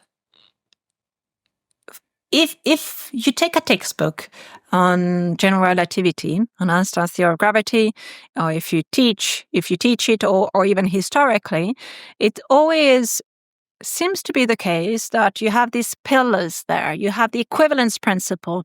You have these sort of even assumptions, and we call them sometimes Einstein principles, on which Einstein's theory of general relativity is being built. And if we phrase it like that, it may almost seem like these are up for grab, and I can just remove them, and I have a completely different theory, which maybe would be consistent in its own right. And it may be more historical, or it may be because those are actually conceptually very important frameworks. For instance, the notion of covariance, the notion of the fact that every observer is equivalent, and I can change my coordinate system, but it shouldn't change the laws of physics. And that's related to a symmetry, which we call coordinate diffeomorphism invariance, diff invariance. Now, you may think that this is built in and general relativity emerges from that. And in fact, if you take that perspective, you can ask yourself whether you can get rid of this symmetry. Maybe it's not necessarily comfortable to do that, but you can ask yourself whether you can get rid of that symmetry, and then you get up with a much more general theory of gravity, which is not based on this symmetry, but a lot of other possibilities emerge. And in fact, you can go through this and realize that all other possibility for which they're breaking diff invariance, at least in the kinetic term, in the way the dynamics of gravity is being built in, if you allow yourself, you enable yourself to include some potential correction, which would break that symmetry, you see that those potential correction automatically lead to pathologies, which are those ghost-like pathologies that completely rule out that theory. So I think this is quite interesting because it tells us that we don't need to base ourselves necessarily on these principles. We don't need to base ourselves necessarily on those notion of symmetries to build our theories. We can start with, in principle, it would be much more complicated, but we can start with something which is much more messy, much more complicated, much more flexible. And then you realize that the only thing that makes sense is what is the substructure for which a symmetry just pops out. And so it, in fact, gives you a motivation as to why the symmetry has to be there. If the symmetry wasn't there, the theory would not be stable. And it's not that we're simply stubborn and we can't think things in a different way, or we just focus on particular framework where it has a given level of symmetry. Is in fact the symmetry is essential to protect the theory against all sorts of pathologies. And if it wasn't there, the world simply would be completely unstable to the point where there wouldn't be any structure of reality. So the only possibility is for this symmetry to emerge. Now, if diffeomorphism invariance emerges, and diffeomorphism invariance is analogous in Yang-Mills to gauge automorphism invariance, then is gauge invariance approximate? Is there room for that? So I would say the same thing, that in Yang-Mills, for instance, you know that the symmetry is there to preserve the stability of the theory. And that's the same thing in electromagnetism as well, where you have some notion of gauge invariance there as well. You can break that gauge invariance in electromagnetism by adding not a change in the kinetic structure, because you know that this will lead to pathologies. You can break it for other terms, some other what I call irrelevant operators, a mass term. So in principle, you can add a mass to the photon that breaks the gauge invariance that you have for electromagnetism. But even if you do break it softly at the level of the mass, you can't break it at the level of the structure. You can't break it at the level of the kinetics.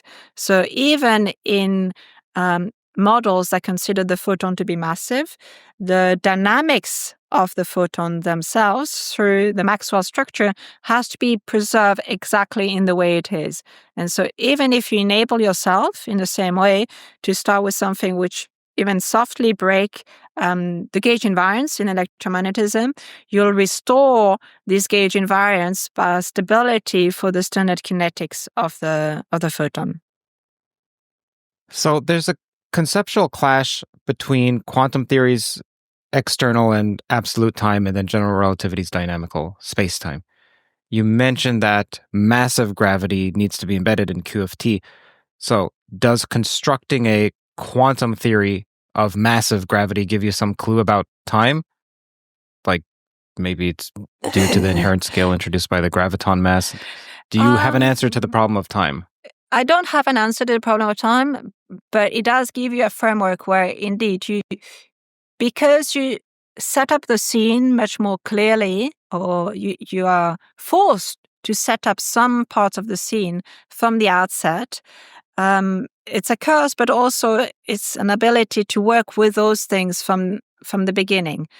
So there's a lot of things that where on the face of it is much more complicated in massive gravity, but possibly embracing those things and understanding how to make sense of those. So the scale of the mass and indeed the breaking of the time different invariance may enable you to then understand how to make sense of it at the quantum level in a way that would otherwise have appeared much more challenging in a fully fledged theory of quantum gravity.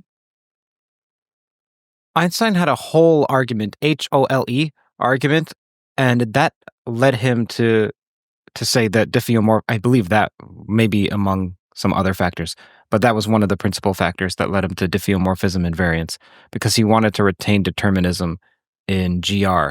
So does removing diffeomorphism invariance then at the fundamental scale reintroduce indeterminism into GR? I think it's hard to tell at this stage. I think we're not really there, because perturbatively we would get the same thing. That is okay. We understand how to.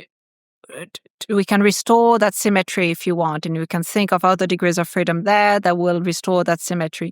I think that really the question is what happens when you are in a regime where things are no longer perturbative and are so strongly coupled that the potential outcome of that is quite different as compared to what you had started with. But that is also very complicated to look into. So honestly, I can't tell you at the moment. I don't know. What are gravitational rainbows? It's like rainbows. What are rainbows? Rainbows just the fact that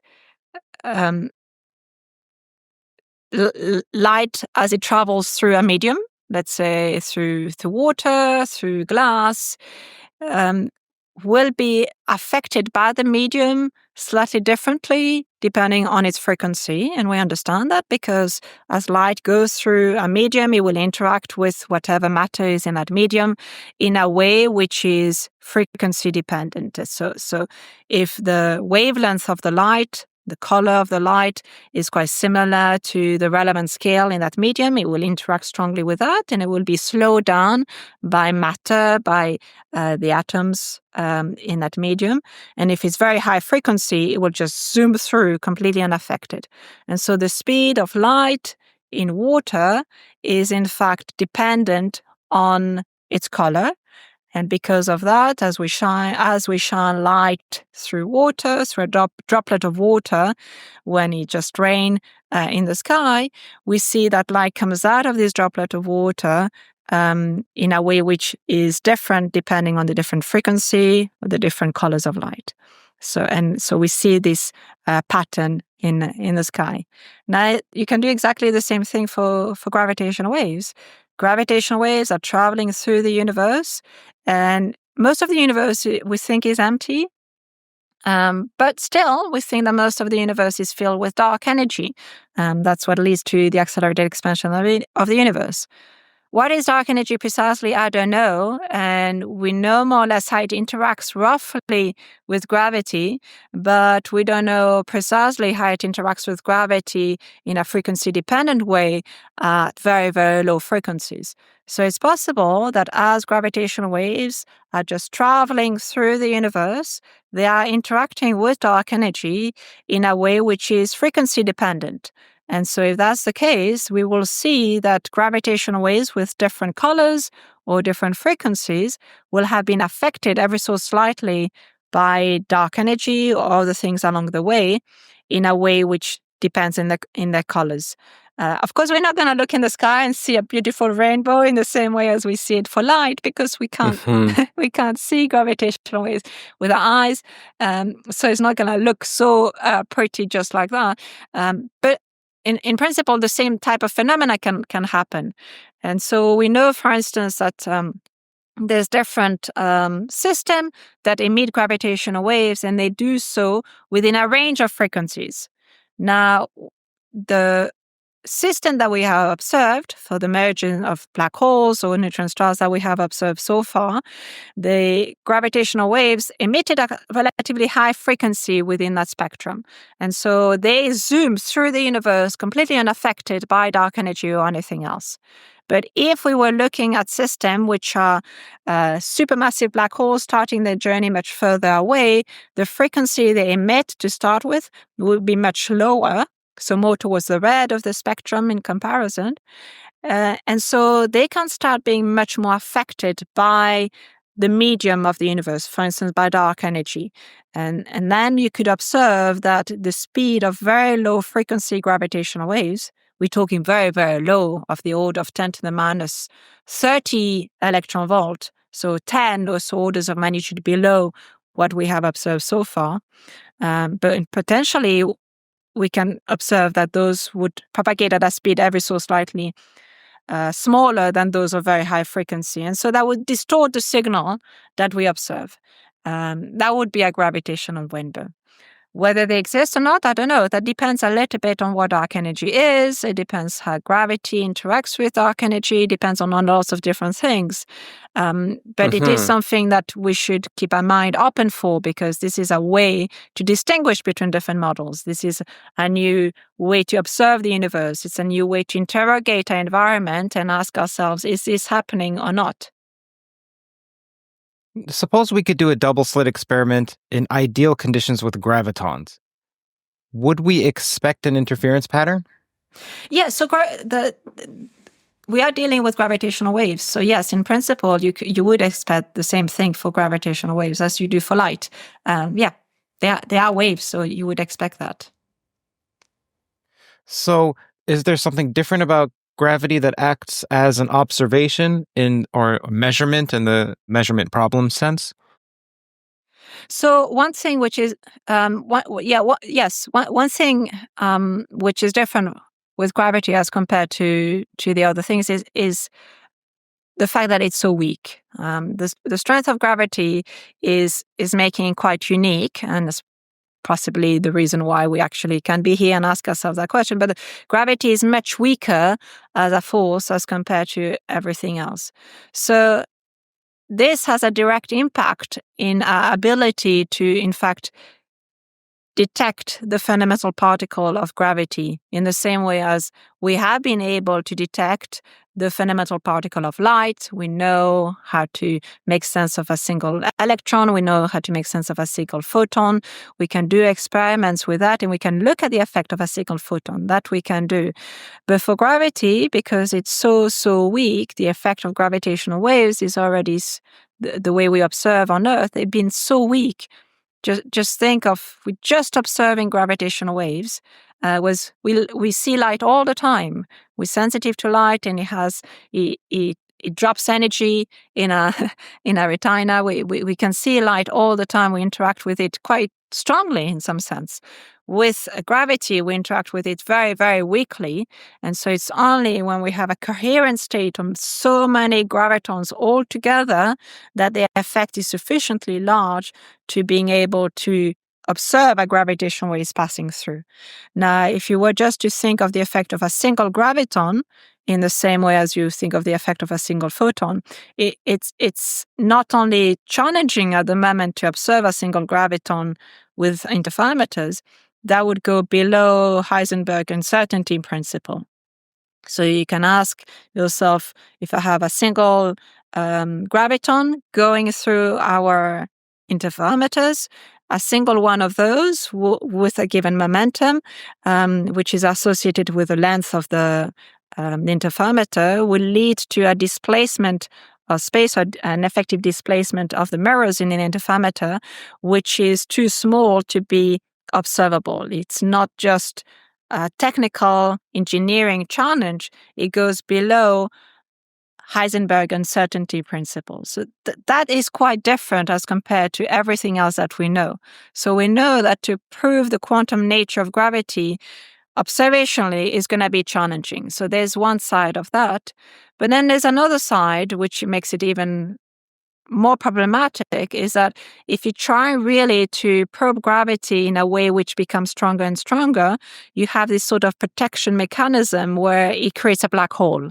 And so it sort of protects itself from even being able to being observed in stronger and stronger environments. So probing the quantum nature of gravity and being able to observe it in interesting regions, we do know is going to be very, very challenging. I'd like to get to some of your latest research. So you've been working on positivity bounds, derived from the S-matrix theory, and how they constrain massive gravity. So can you please talk about that and explain what positive bounds are? Hi, everyone. Hope you're enjoying today's episode. If you're hungry for deeper dives into physics, AI, consciousness, philosophy, along with my personal reflections, you'll find it all on my Substack. Subscribers get first access to new episodes, new posts as well, behind-the-scenes insights, and the chance to be a part of a thriving community of like-minded pilgrimers. By joining, you'll directly be supporting my work and helping keep these conversations at the cutting edge. So click the link on screen here, hit subscribe, and let's keep pushing the boundaries of knowledge together. Thank you and enjoy the show. Just so you know, if you're listening, it's CurtJaimungal.org, CurtJaimungal.org. Yeah, so positivity bounds are almost what... So positivity bounds are, in fact, something quite intuitive, I would say.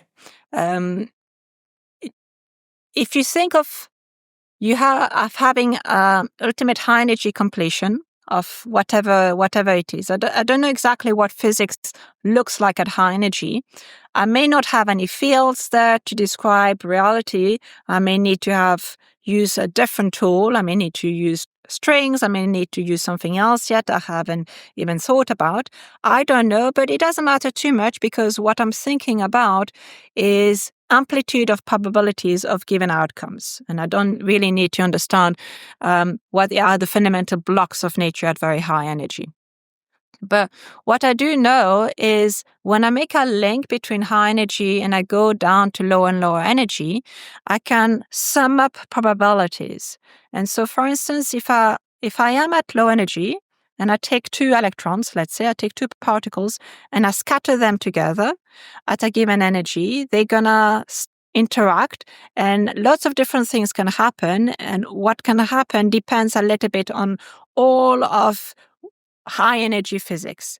But all other additional contributions should add up positively to some quantities related to the amplitude of probability. So whatever, if I have other particles that come in there that come and play along in the game, all they can do is add up for a new outcome, which will give an additional positive contribution to potential, to the realm of possibilities. So this is really what the positivity bounds are in some sense. It's embedded in this notion of unitarity, but you don't need to go into the details. It's very much into when thinking that when you have when I scatter things, so the scattering, this is what is encoded in this S matrix. That's why we're talking about the S matrix. I can look at the different possible outcomes. And if I have more and more physics coming in at high energy, that opens more and more possibilities, or it opens up more and more contributions to the potential outcomes, but they will bring in positive contribution. I don't want anything which may lead me to negative contributions, because otherwise I could simply focus on this and end up with a probability which doesn't make sense, which is negative, let's say.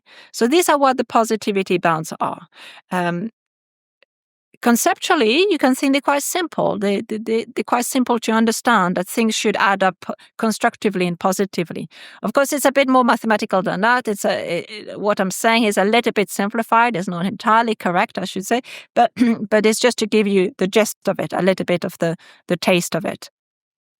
But the beauty of this is that it enables you to make a connection between an unknown high energy completion. I don't know what it is.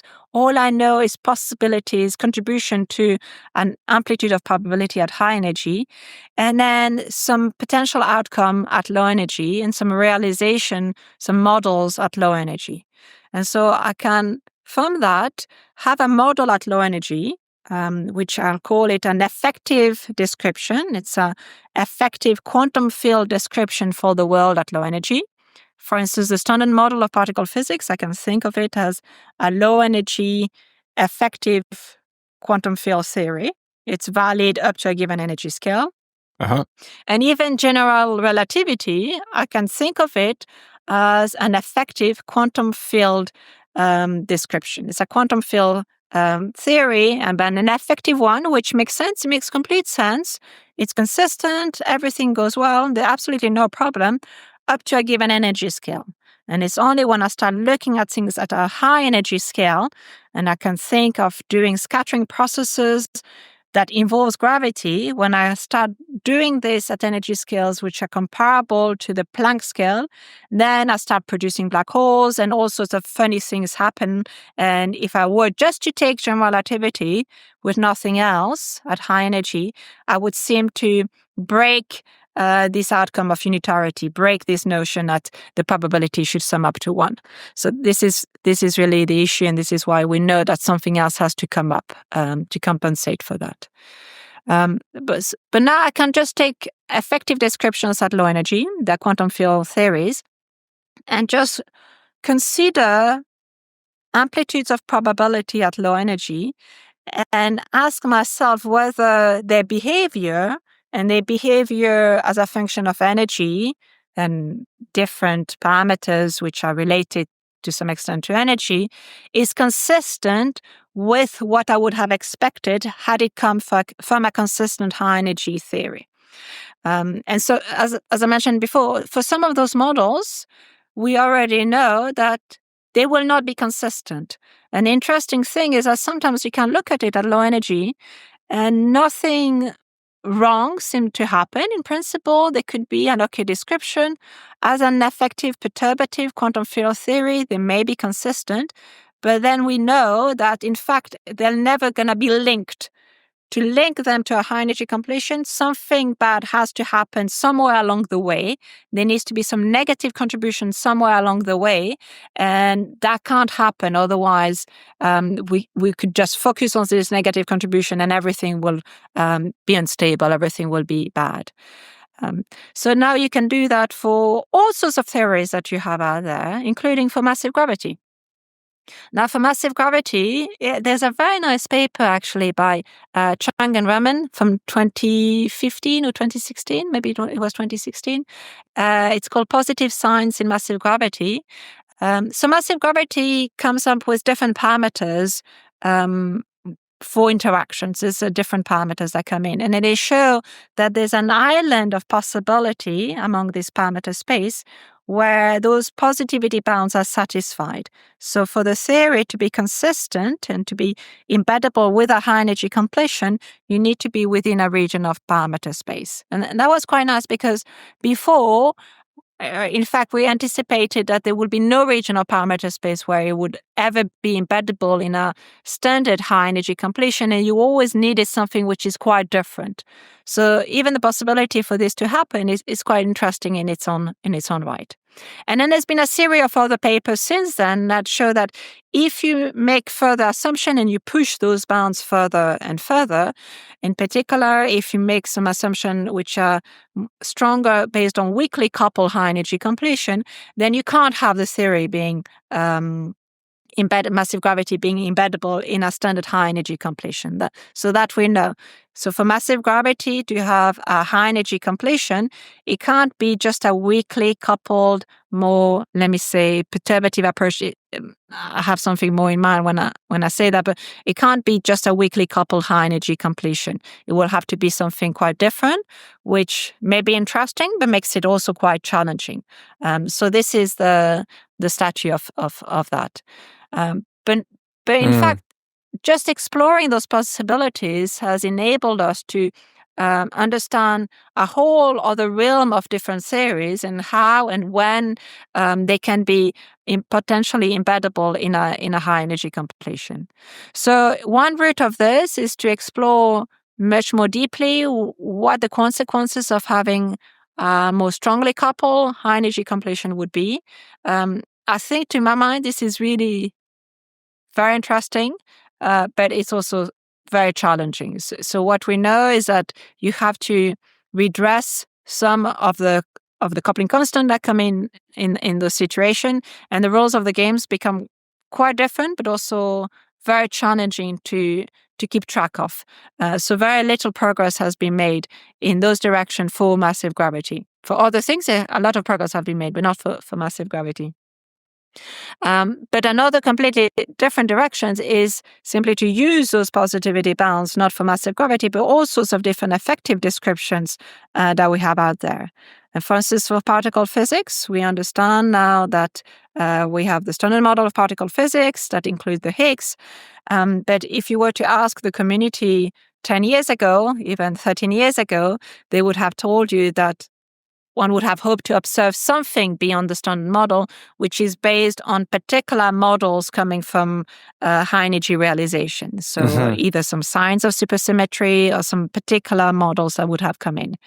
And the reality is nothing has emerged. We haven't seen anything beyond the standard of particle physics, but we know that it would be hard for it to be just the standard model of particle physics. We would have expected something else to come in. At the very least, we know that we have to couple it with gravity at some point, that the neutrinos have masses. Maybe that's not really the big issue, but at some point, at least before the Planck scale, something has to come in. And we believe that something will have to come in even at a much lower energy scale than that. But before, we were driven much more by beautiful, very well thought out, specific realizations at high energy, some specific models, which come up with their specific signatures at low energy. And unfortunately, nothing has been found along those realms.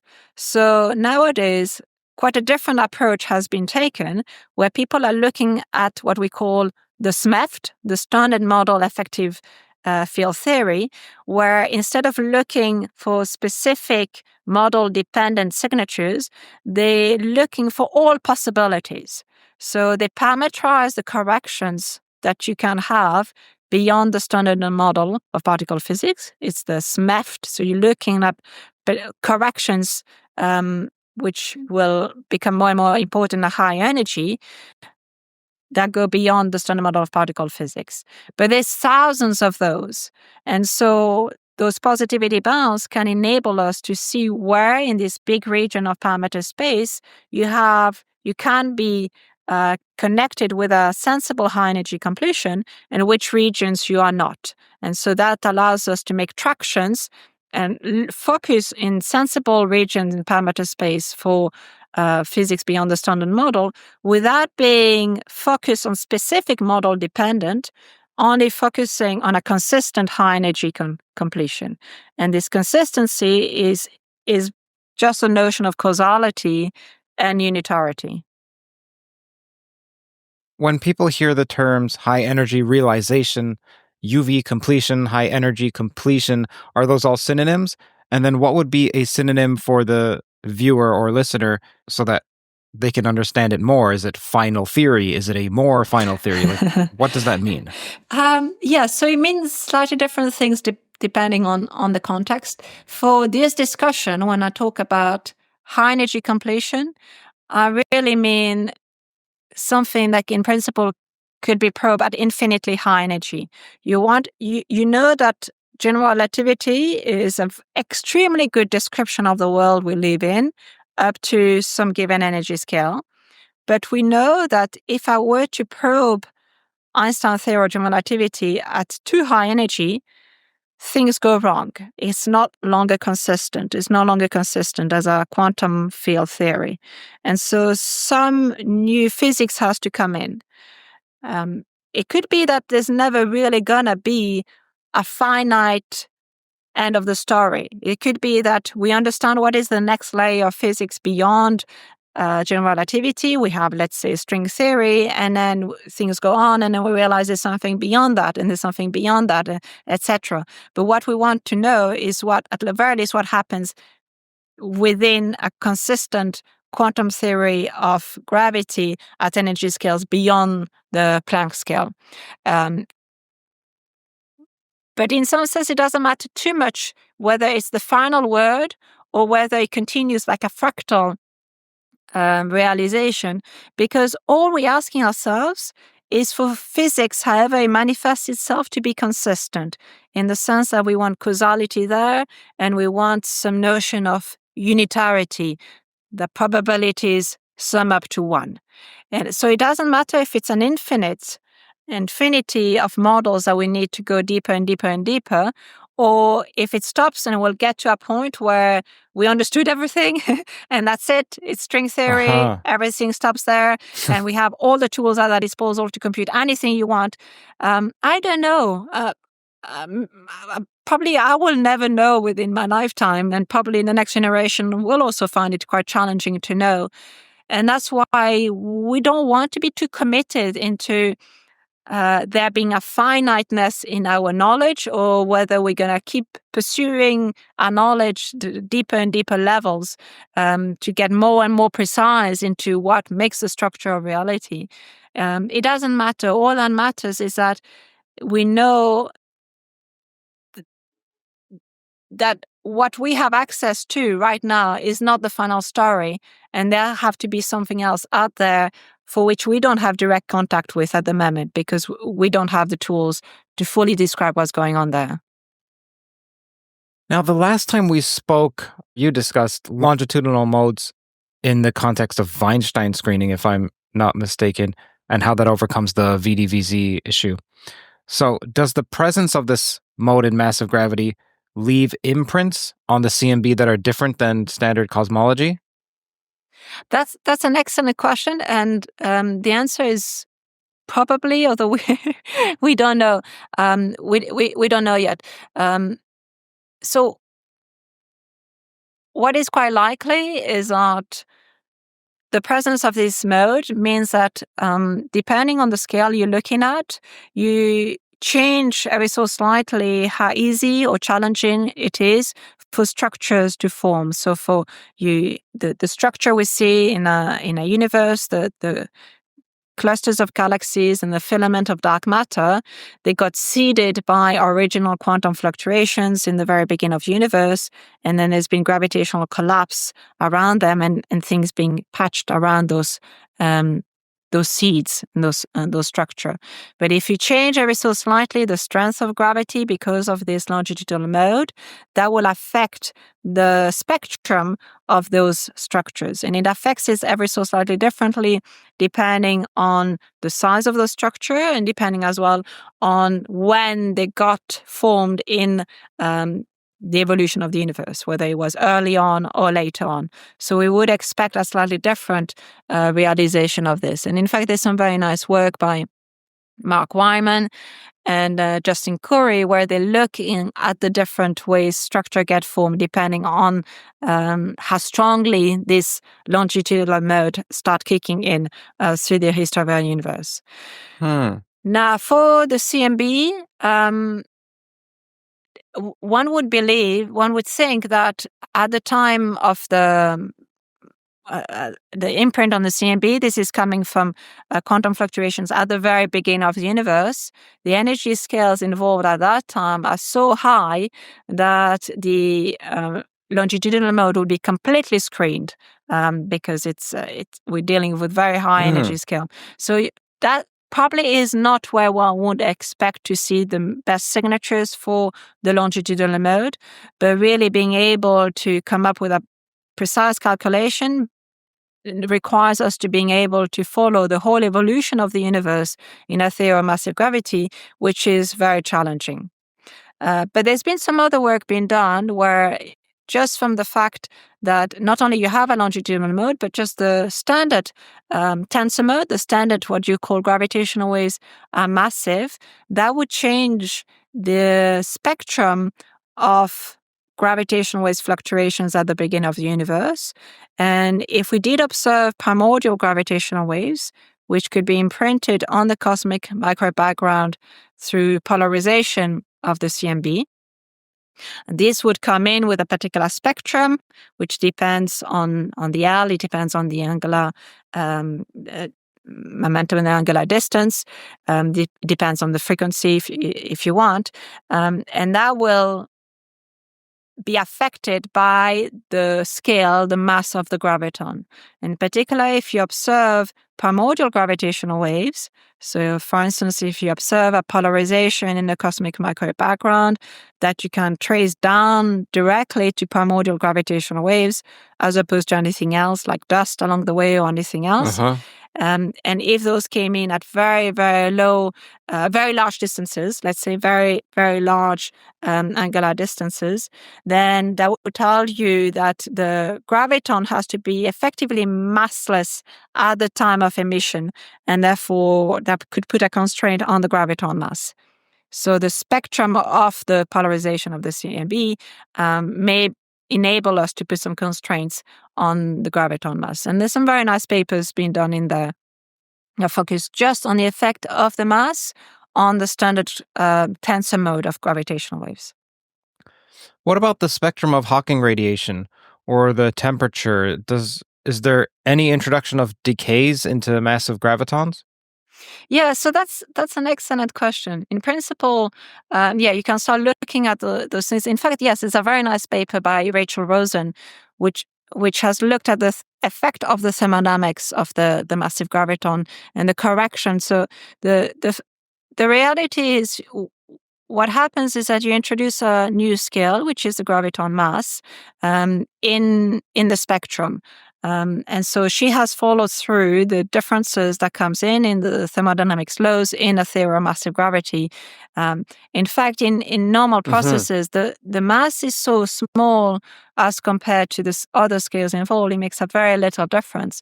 But it's still very interesting to see how you recover the standard smooth massless limit in the limit where the mass becomes very small. So, Claudia, thank you for spending 2 hours with me. I appreciate that. Yeah, thank you. Thanks. It's always great talking to you. Yeah. I want to know, before I talk about what is it that you're currently working on and where people can find out more about you. And by the way, there's The Beauty of Falling, which will be on screen and link in the description as well. What's your current assessment of emergent gravity proposals? I really, I really like to stay agnostic. There's so many good ideas out there, but at the moment, my work is very much making connection between those and low energy physics in terms of observables, in a way where I don't want to commit too much into what is emergent gravity, what is the realization. Because to me, ideally, a lot of those ideas are dual to one another, and I would love it if, in fact, it's not just one realization or another, is if we see a correspondence between these different ways to think about it. So I'm going to be speaking with Ted Jacobson soon, and I'm curious if you have any questions for him. What do you think he's doing that's wrong, or what questions come up to you? Don't put me on the spot for that. No, I don't want to go into that. Okay. Yeah, I see him every so often, so I'll talk to him, but offline. You'll talk to him yourself. All right. Yeah. Great. Yeah. And okay, so what are you most excited about now that you're pursuing? Yeah, every day I have a new idea and I to pursue. So one thing I'm quite excited about is to try to understand whether, again, moving into this notion of symmetries, where they emerge from more fundamental principle. So in a lot of the way we're thinking about things, we think of symmetries as a guiding principle because it helps us to put an order into things and to keep things under control. But sometimes it's almost like a way to simplify our life. And in a lot of the work we're starting to see, we realize that it's not up for grab, actually. They have to be there. Those symmetries are emerging from all sorts of different requirements, which we thought were just there to make our life simpler. But in fact, it may be that high energy completion actually requires a level of symmetry, which from a low energy perspective, we didn't think we needed to. But the high energy world is becoming more and more symmetric. So symmetries just emerge as you go to higher and higher energy. And that's just based not only on stability, if it were, but on even more fundamental principle, like again unitarity. So that's one of the things I'm quite excited to look into it. And what type of symmetries are actually emerging is an interesting question in itself. Are there any experiments that you're looking forward to? So I love the DAISY experiment to be pushed further, but I mean the next decade is just going to be incredible in terms of observations from all sorts of cosmological observations. We're going to get much better with Euclid as well, beyond the DAISY results. But then having space gravitational waves with LISA, the Simons Observatory, Simons Telescope, all of those things, it's really going to enable us to not only see the universe through the different structure, but also get a whole spectrum of gravitational waves, ideally going all the way up to from nanohertz all the way up to 100 hertz, and connecting between these different frequencies of gravitational waves is going to give us such a handle on gravity. To me, that's so exciting. It's incredible the wealth of data we're going to have. So it's a really, really good time to be in this field. Thank you, Professor. Thank you. Thanks, Kurt. It's always great to talk to you. I've received several messages, emails, and comments from professors saying that they recommend Theories of Everything to their students, and that's fantastic. If you're a professor or lecturer and there's a particular standout episode that your students can benefit from, please do share. And as always, feel free to contact me. New update. Started a Substack. Writings on there are currently about language and ill-defined concepts, as well as some other mathematical details. Much more being written there. This is content that isn't anywhere else. It's not on Theories of Everything. It's not on Patreon. Also, full transcripts will be placed there at some point in the future. Several people ask me, "Hey Curt, you've spoken to so many people in the fields of theoretical physics, philosophy, and consciousness. What are your thoughts?" While I remain impartial in interviews, this Substack is a way to peer into my present deliberations on these topics. Also, thank you to our partner, The Economist. Firstly, thank you for watching. Thank you for listening. If you haven't subscribed or clicked that like button, now is the time to do so. Why? Because each subscribe, each like helps YouTube push this content to more people like yourself. Plus, it helps out Curt directly, aka me. I also found out last year that external links count plenty toward the algorithm, which means that whenever you share on Twitter, say on Facebook or even on Reddit, etc., it shows YouTube, hey, people are talking about this content outside of YouTube, which in turn greatly aids the distribution on YouTube. Thirdly, you should know this podcast is on iTunes, it's on Spotify, it's on all of the audio platforms. All you have to do is type in Theories of Everything and you'll find it. Personally, I gain from rewatching lectures and podcasts. I also read in the comments that, hey, Toll listeners also gain from replaying. So how about instead you re-listen? on those platforms like iTunes, Spotify, Google Podcasts, whichever podcast catcher you use. And finally, if you'd like to support more conversations like this, more content like this, then do consider visiting patreon.com/Curt Jaimungal and donating with whatever you like. There's also PayPal, there's also crypto, there's also just joining on YouTube. Again, keep in mind, it's support from the sponsors and you that allow me to work on TOE full time. You also get early access to ad-free episodes, whether it's audio or video. It's audio in the case of Patreon, video in the case of YouTube. For instance, this episode that you're listening to right now was released a few days earlier. Every dollar helps far more than you think. Either way, your viewership is generosity enough. Thank you so much.